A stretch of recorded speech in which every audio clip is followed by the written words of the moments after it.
14장 32절에서 42절 말씀입니다. 우리 같이 한번 합독하겠습니다. 그들이 겟세마네라 하는 곳에 이름에 예수께서 제자들에게 이르시되 내가 기도할 동안에 너희는 여기 앉아 있으라 하시고 베드로와 야고보와 요한을 데리고 가실새 심히 놀라시며 슬퍼하사 말씀하시되 내 마음이 심히 고민하여 죽게 되었으니 너희는 여기 머물러 깨어 있으라 하시고 조금 나아가사 땅에 엎드려 될 수 있는 대로 이때가 자기에게서 지나가기를 구하여 이르시되 아빠 아버지여 아버지께는 모든 것이 가능하오니 이 잔을 내게서 옮기시옵소서. 그러나 나의 원대로 마시옵고 아버지의 원대로 하옵소서 하시고 돌아오사 제자들이 자는 것을 보시고 베드로에게 말씀하시되 시몬아 자느냐 내가 1시간도 깨어 있을 수 없더냐 시험에 들지 않게 깨어 있어 기도하라. 마음에는 원이로되 육신이 약하도다 하시고 다시 나아가 동일한 말씀으로 기도하시고 다시 오사 보신즉 그들이 자니 이는 그들의 눈이 심히 피곤함이라.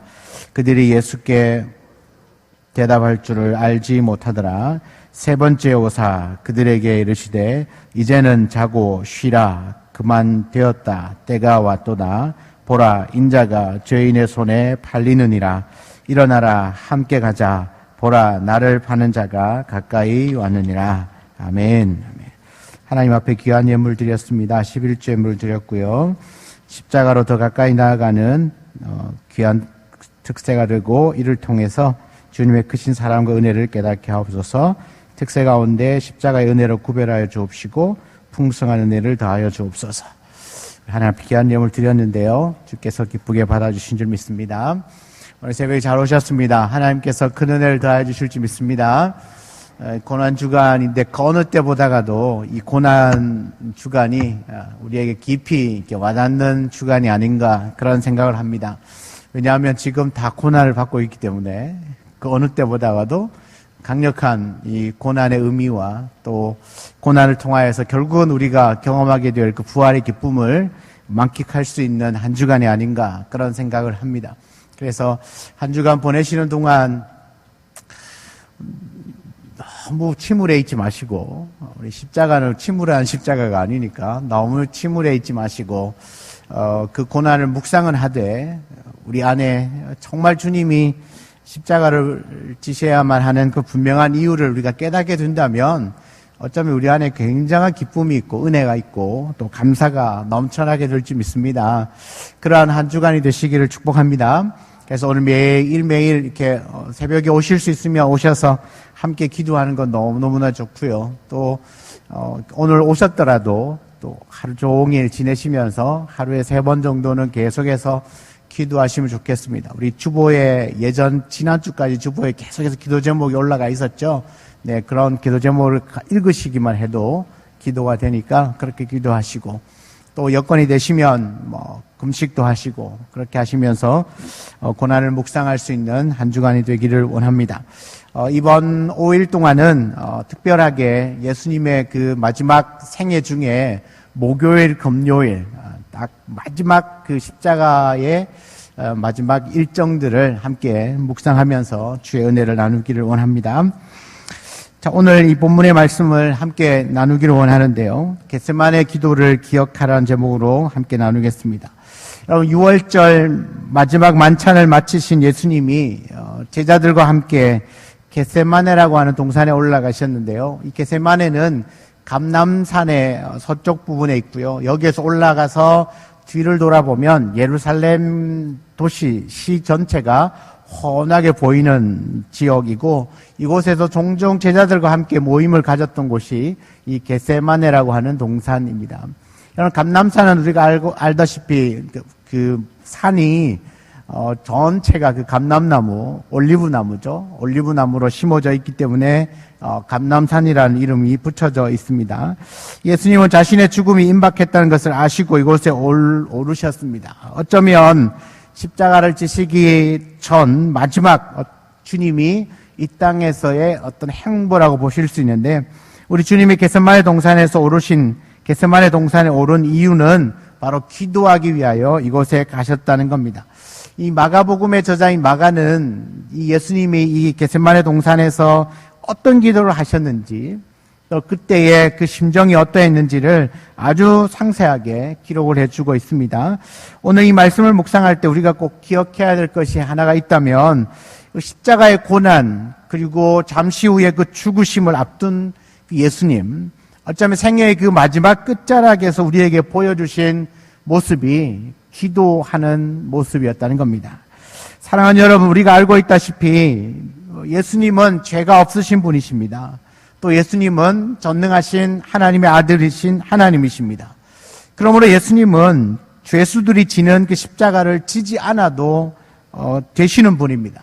또 얼마든지 피할 수도 있었고, 또 그분의 권능으로 또 십자가에서 걸어 내려올 수도 있었습니다. 그러나 예수님은 묵묵히 그 십자가의 길을 걸어가셨습니다. 왜 그렇습니까? 바로 그 십자가가 주님이 이 땅에 오신 그의 목적이기 때문에 그렇습니다. 예수 그리스도는 이 땅에 십자가 때문에 이 땅에 오셨다고 해도 과언이 아니라는 거죠. 그렇지만 예수님은 인간의 몸을 입고 이 땅에 오셨기 때문에 그 십자가는 누구에게나 고통스럽든지 예수님에게도 당연히 고통스러운 것이었습니다.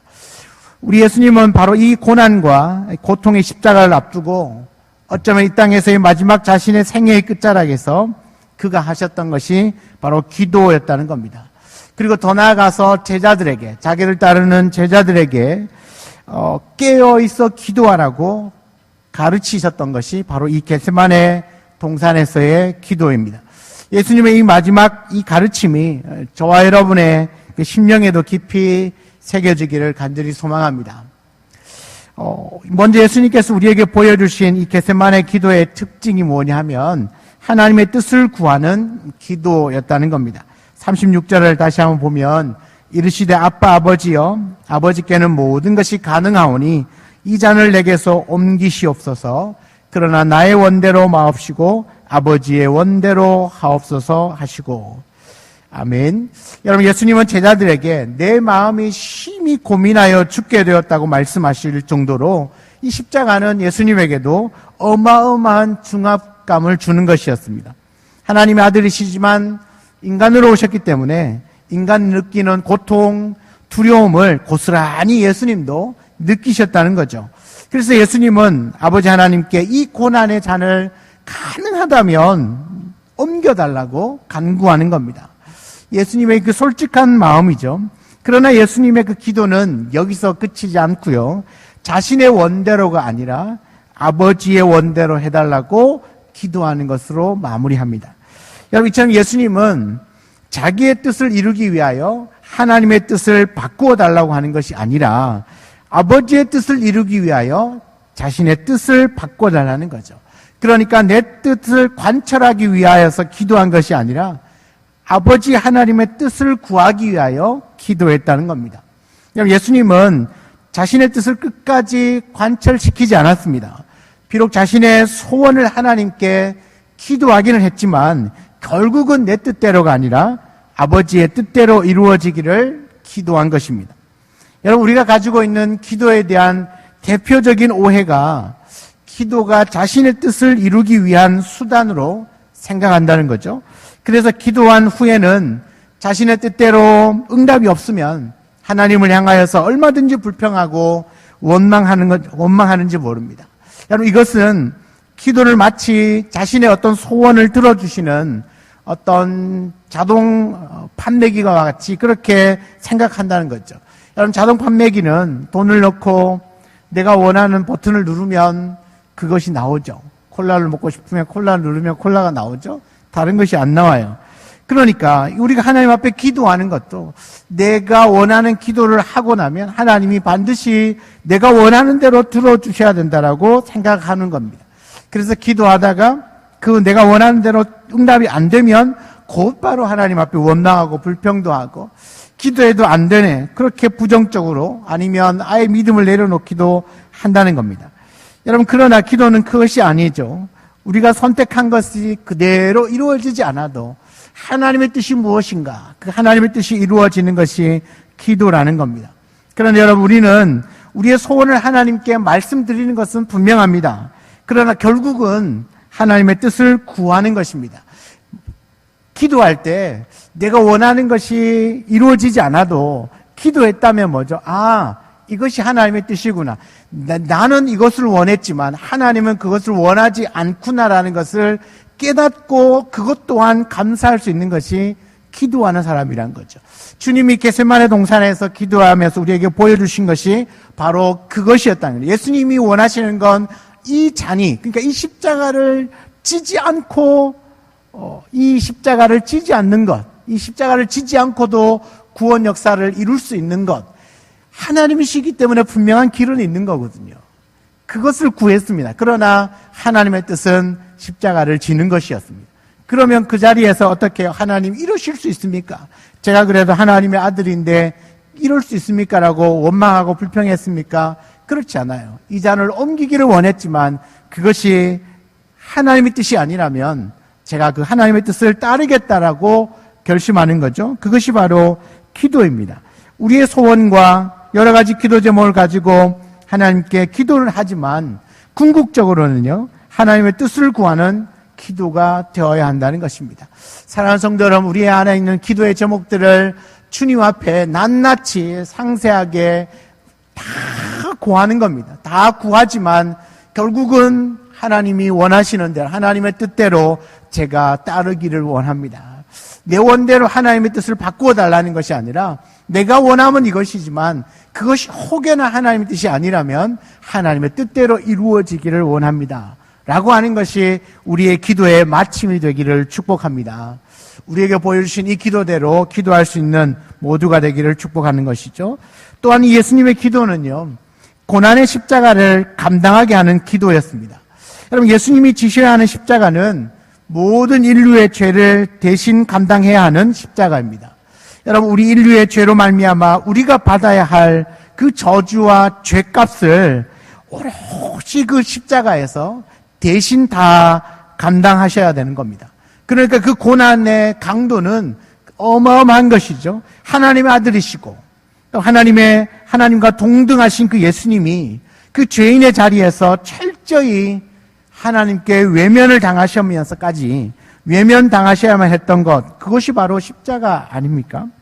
이 모든 고통을 감당하기 위해서 주님이 가장 먼저 하셨던 것이 기도였다는 겁니다. 이 고난 앞에서 고난 앞에서 주님의 그 기도가 이 고난을 감당할 수 있는 능력, 그 힘을 바로 그 기도의 자리에서 공급이 된 겁니다.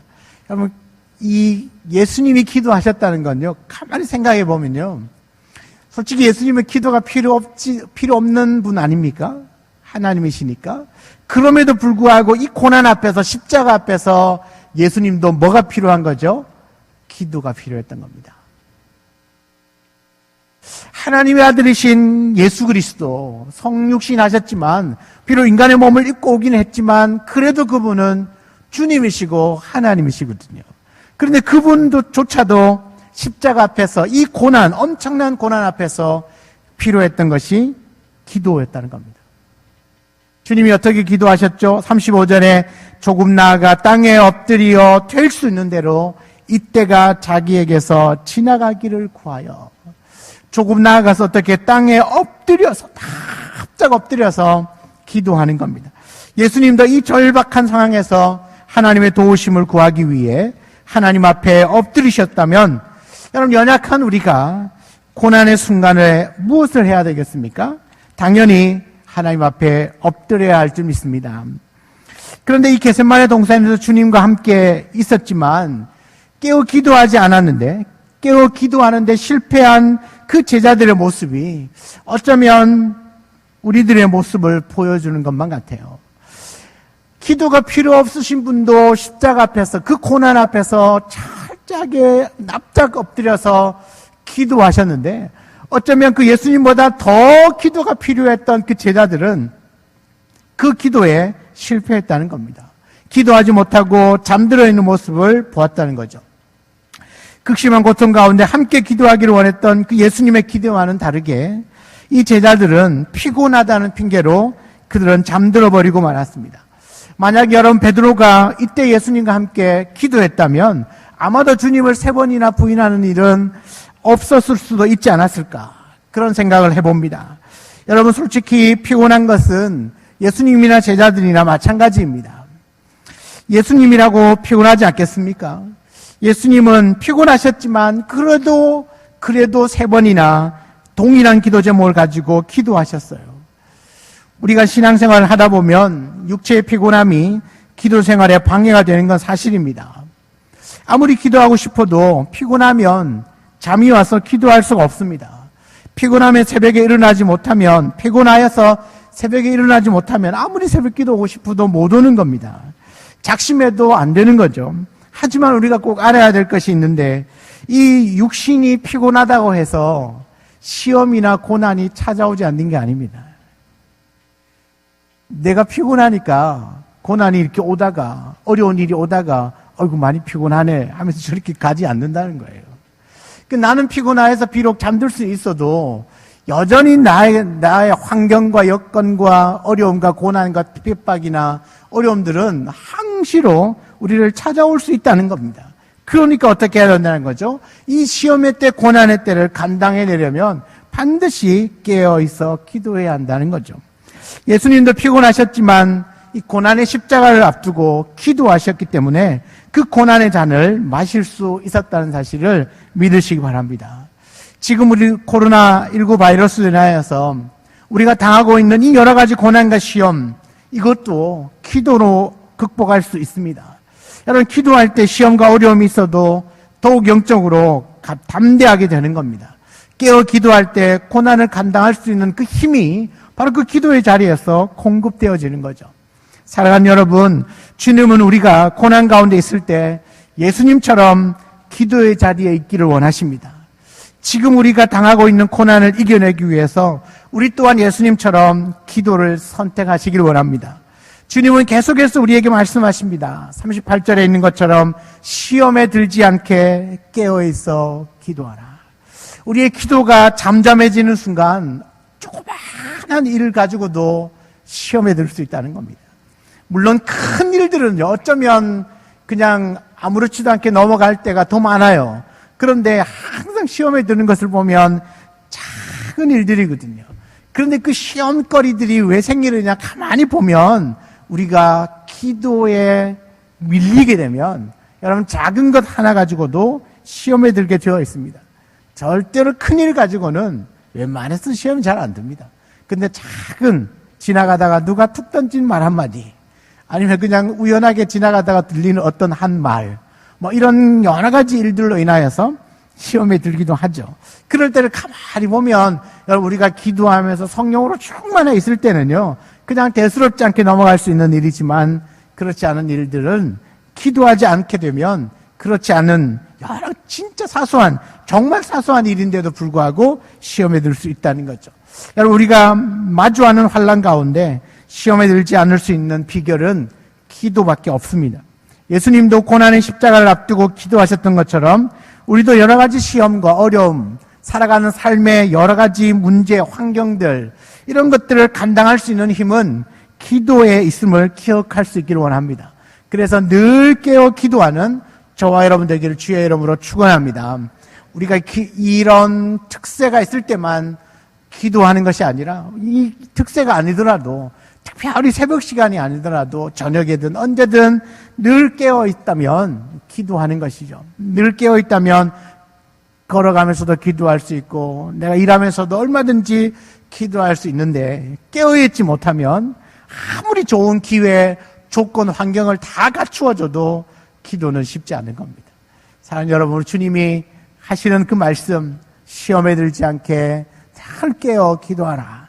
이 말씀이 우리가 십자가를 향하여 나아가는 저와 여러분들에게 주시는 우리 예수님의 마지막 메시지, 그 말씀을 꼭 기억하셔서 나도 늘 어떤 상황 가운데서도 깨어 기도할 수만 있다면 모든 어려운 고난, 역경들, 환경들도 거뜬하게 이겨내고 반드시 승리하게 될 줄 믿습니다.